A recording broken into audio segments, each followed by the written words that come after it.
البدع والأهواء، أهل البدع العقائدية وأهل البدع السياسية. نقول بيننا وبينكم السلف، بيننا وبينكم الكتب، كان فيقول البدع بيننا وبينكم. Bismillahirrahmanirrahim. Qala Syekh Abdul Aziz Al-Rasyid rahimahullah.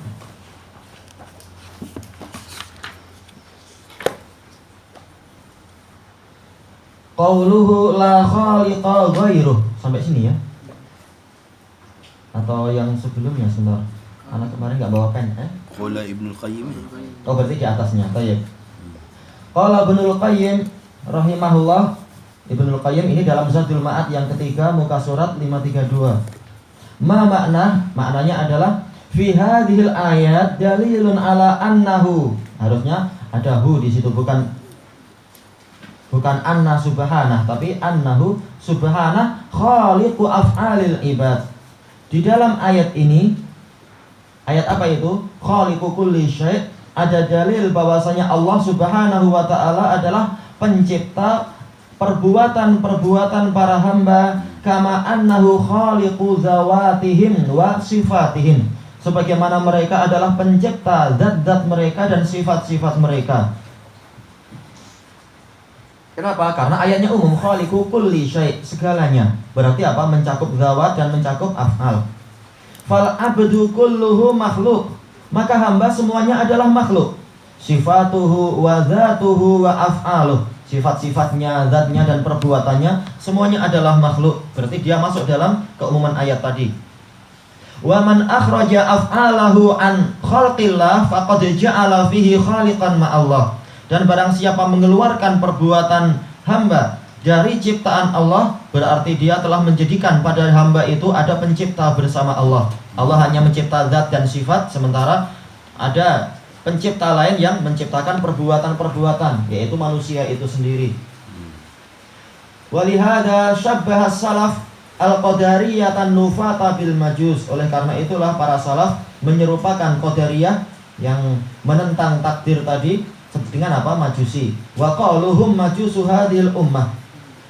Beliau salaf mengatakan qadariyah adalah majusinya umat ini. Sahadzalika an Ibnu Abbas.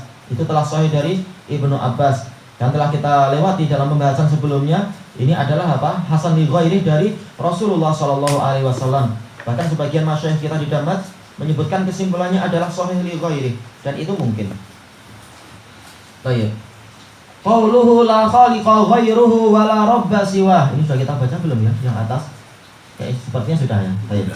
Tidak ada pencipta selain Allah dan tidak ada Rabb yang memelihara, yang mengatur, yang memberi rezeki dan sebagainya itu selain Allah. Isyaratun ila raddi ala qadariyatil majusiyah alladzina yuthbituna ma'allahi khaliqaini. Khaliqain atau khaliqin. Boleh jadi khaliqin kalau kembali ke makhluk semua jadi jamak. Lil af'al. Di sini ada isyarat untuk membantah orang-orang qadariyah majusiyah. Makanya Syekhul Islam mengatakan tiada pencipta selain Allah. Maka yang mencipta perbuatan pun Allah semua. Baik. Yang mereka yaitu orang-orang qadariyah majusiyah, yaitu Mu'tazilah, yang mereka itu menetapkan bersama Allah ada para pencipta lil af'al, mencipta perbuatan-perbuatan. Marhaban, ahlan. Salam. Oh, hari-hari ini cuti anak-anak? Cuti. Baik. Bapaknya sudah lama. Ya, apa mengawal anak-anak? Barakallahu fikum. Oh, kopi jalan teman.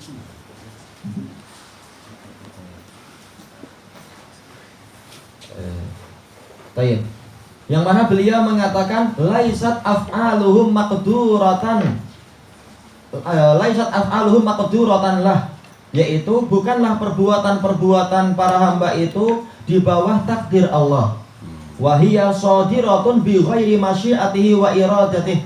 Perbuatan-perbuatan para makhluk itu munculnya, berpuncanya bukan dari kehendak Allah ataupun keinginan Allah, wala qudratalahu 'alaiha, dan Allah Ta'ala tidak punya kekuasaan terhadap perbuatan-perbuatan para hamba tadi.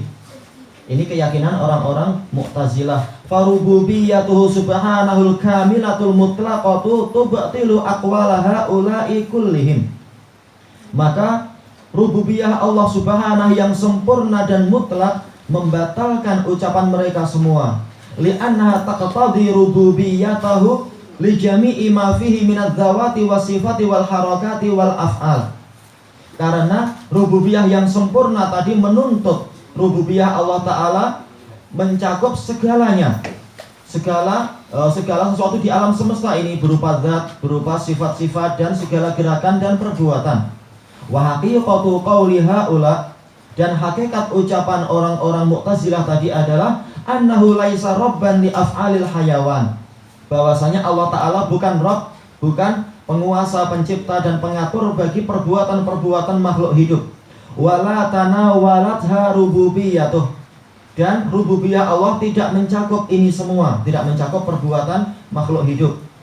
Wa kaifa tatanawalu ma la yadkhulu tahta qudratihi wa masyiatihi wa khalqihi, dan bagaimana akan dicapai, yaitu kudrah Allah Ta'ala tadi, bagaimana kudrah Allah mencapai sesuatu yang tidak masuk di dalam area kekuasaan Allah. Bagaimana rububiyah Allah Ta'ala masuk atau mencakup perkara-perkara yang tidak ada di bawah kudrah Dia, tidak di bawah kehendak Dia dan penciptaan Dia.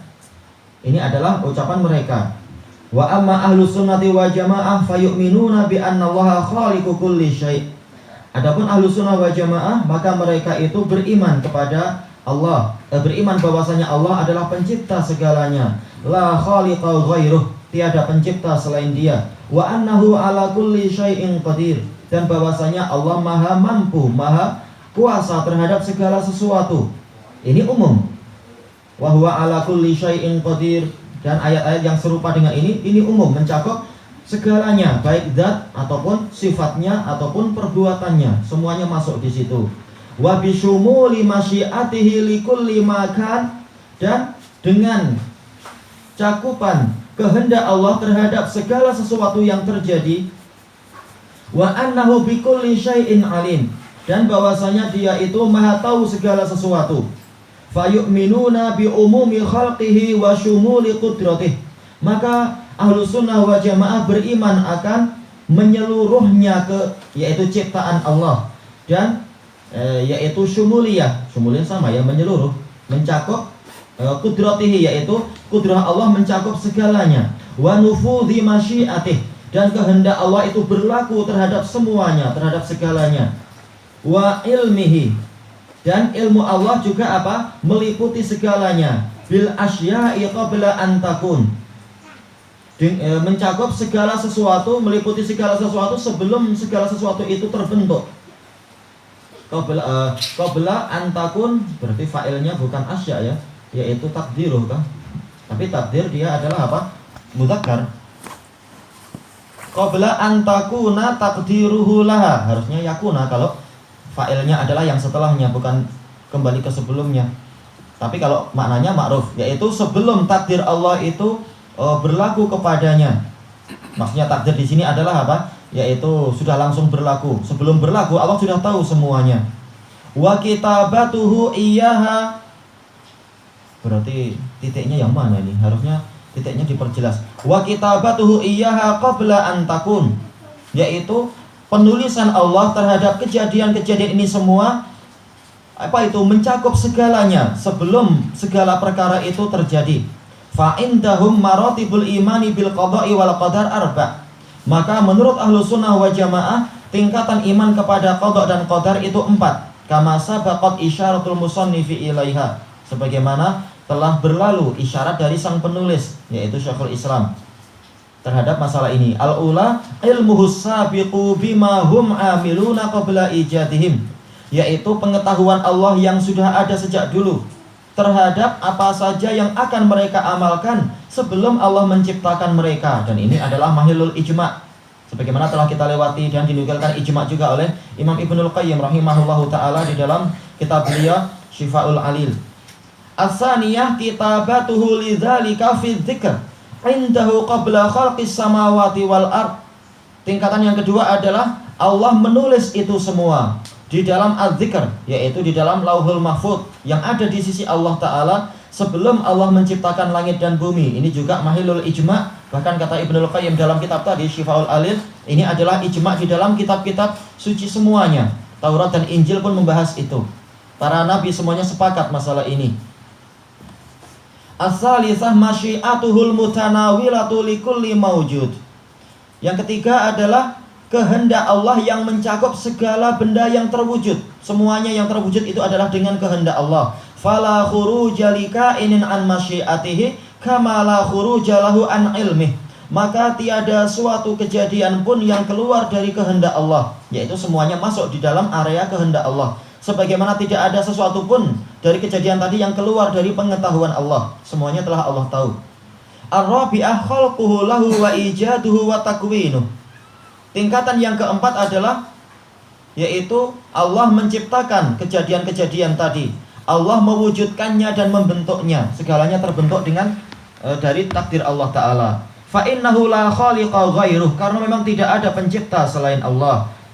Wa nazama dzalika ba'dhum. Sebagian ulama membuat nazm, yaitu membuat bait syair tentang masalah ini. Ini sebagaimana dalam Qaul Mufid punya Syekh Ibnu Utsaimin yang kedua, muka surat 430.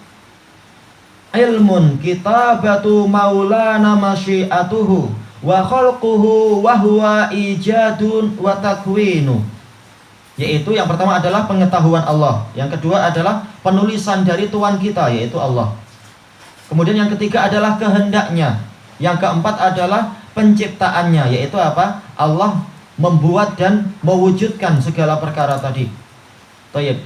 Fayajibul imanu bil qada'i wal qadar. Maka wajib untuk kita beriman kepada al-qada' dan al-qadar. Wala yajuzul ihtijaju bihi fi tarki awamirillah. Dan tidak boleh kita berdalilkan, berargumentasi dan beralaskan dengan takdir di dalam meninggalkan perintah-perintah Allah wa fi'li nawahih, dan di dalam mengerjakan larangan-larangan Allah. Karena ini adalah apa? Metode iblis. Dia tidak mengakui kesalahan dia, bahkan dia menisbatkan ini kepada takdir Allah Ta'ala. Fabima aghwaytani la uzayyinanna lahum fil ardi wa la ughwiyannahum ajmain. Karena engkau telah menyesatkan saya ya Allah, maka saya pasti akan menyesatkan mereka, dan seterusnya. Adapun kalau argumentasi, adapun kalau yang menjadi jalan ayah kita yaitu Nabi Adam, jalannya adalah apa? Rabbana dzalamna anfusana, yaitu menyalahkan diri sendiri. Wahai Rabb kami mendolimi diri kami sendiri. Manakala manusia mengakui kesalahannya, maka Allah mengangkat. Manakala iblis menyombongkan diri, maka dia jatuh. Tapi manakala Nabi Adam mengakui kesalahan, maka Allah mengangkatnya. Sebagaimana dijelaskan oleh Imam Ibnul Qayyim rahimahullah ta'ala di dalam kitab Ad-Da'u wad-Dawa ketika membahas case ini. Kalau tidak salah dalam Ad-Da'u wad-Dawa, metode apa? Dua ayah yang tidak sama, yaitu ayah jin, dia sombong sehingga dia jatuh, tidak mau mengakui kesalahan. Sementara Nabi Adam, ayah manusia, karena dia mengakui kesalahan, maka dia diangkat oleh Allah Ta'ala. Baik. Maka yang namanya takdir ini adalah ujian Allah untuk beriman, bukan senjata untuk kita berbuat kebatilan. Baik. Kemudian bal yajibu an nu'mina bidzalik. Bahkan kita wajib untuk beriman dengan itu, beriman kepada takdir. Wa na'lama anna lillahil hujjata alaina. Dan hendaknya kita tahu bahwasanya Allah memiliki argumentasi terhadap kita bi inzalil kutubi wa ba'tsir rusul, dengan diturunkannya kitab-kitab dan diutusnya para rasul. Tugas kita adalah beriman kepada takdir dan menjalankan syariat Rasul. Rasulullah SAW, walaupun beliau tahu beliau ditakdirkan untuk masuk surga setelah datangnya informasi bahwasanya beliau mendapatkan surga yang begini dan seterusnya, itu tidak kemudian beliau berhenti beramal dengan alasan takdirnya masuk surga, sudah saya santai aja. Enggak. Bahkan beliau tahu yang namanya apa? Yang namanya masuk surga itu harus dengan sebab, dan di antara sebabnya adalah amalan. Itu aja untuk Rasul yang telah tahu takdir beliau, takdir dari akhirnya itu aja beliau terus beramal. Bagaimana kita yang tidak tahu kesudahan kita, kemudian kita berhenti beramal dengan alasan kalau takdirnya gini ya gini, kalau takdirnya gitu ya gitu. Memang betul, tetapi apa? Allah menyuruh untuk kita beramal, dan takdir itu ada sebabnya. Sebabnya adalah dengan apa? Amalan-amalan tadi. Tayyib ilahuna wallahu a'lam.